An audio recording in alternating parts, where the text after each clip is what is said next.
એ તો સમય જતા શીખતા શીખતા ખબર પડે. પણ શું ન કરવું, હવે અહીંથી મારો જે ફોકસ છે ને એ મારે તમને એ શીખવવું છે કે શું ન કરવું અને શું ન કરવું આ કોણ શીખવાડી શકે? સિમ્પલ, જેને કર્યું હોય એ.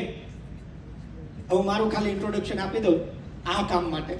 મિત્રો 8 વર્ષની અંદર, આમ તો 12 વર્ષની અંદર ફેસબુકે સૌથી પહેલા 2009માં ભારતની અંદર પેઇડ એડવર્ટાઇઝમેન્ટ સર્વિસ ચાલુ કરી. 2009માં સૌથી પહેલા. એના પહેલા 100 કસ્ટમરમાંનો એક હું છું 2009થી. અને આ 2009 થી આ 2024 હું જે બોલી રહ્યો છું ત્યાં સુધીમાં લગભગ મેં ફેસબુકને 15 કરોડથી પણ વધારે રૂપિયા એને એડવર્ટાઇઝમેન્ટના બિલ સ્વરૂપે આપી દીધા છે. 15 કરોડથી વધારે બિલ સ્વરૂપે.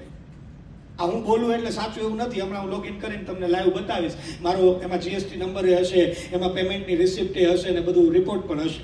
બરાબર?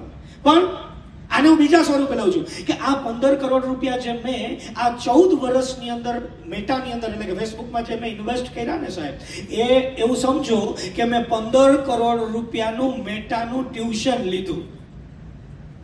એમાં 15 કરોડમાં મને ખબર પડી કે શું કરાય અને શું ન કરાય. આ મારો 15 વર્ષનો 15 કરોડનો જે અનુભવ છે ને એ હું તમારી સાથે હવે શેર કરવા જઈ રહ્યો છું કે શું કરવું જોઈએ અને શું ના કરવું જોઈએ.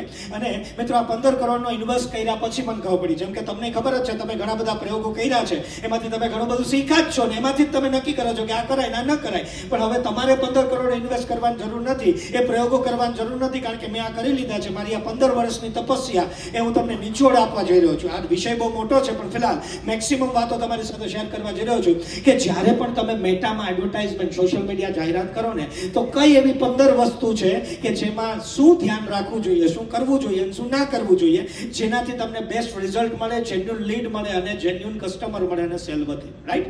એ સમજીએ.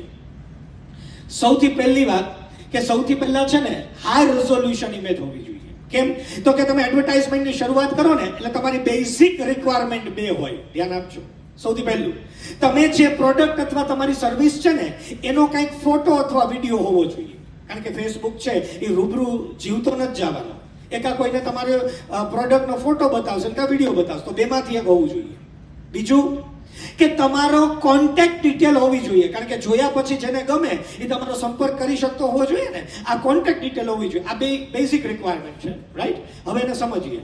તો તમારે જે એડવર્ટાઇઝમેન્ટ કરો એમાં જે ઇમેજ અથવા વિડીયો યુઝ કરો ને એ ઓલવેઝ વિડીયો એડ તો કરાય જ નહીં. પાછો તમને પ્રશ્ન થાય કેમ નો? વિડીયો બહુ જોવે, સ્ટેટસ બહુ જોવે. સ્ટેટસ લોકો એન્ટરટેનમેન્ટ માટે જ જોવે છે, એ જોવા દો. એનાથી એક સ્ટેપ આગળ કહું, સાયકોલોજી. સ્ટેટસ છે ને માત્ર બીજા લોકો શું કરે છે એના માટે જ જોવે છે અને એ માત્ર નજીકના લોકો માટે જ હોય. જેમ કે તમારા 1000 ફોલોવર હોય અને તમે પોસ્ટ મૂકો તો 1000 લોકોને દેખાતી નથી, 4-5 જ લાઈક આવે, 4-5 લોકોને દેખાય. કેમ 4-5 લાઈક જ આવે? એ કોણ હોય ખબર છે? કોણ હોય? કે જે રેગ્યુલર તમારા પેજને વારે વારે જોતા હોય ને એને દેખાય. તો એ જે 4-5 હોય એ કોણ હોય?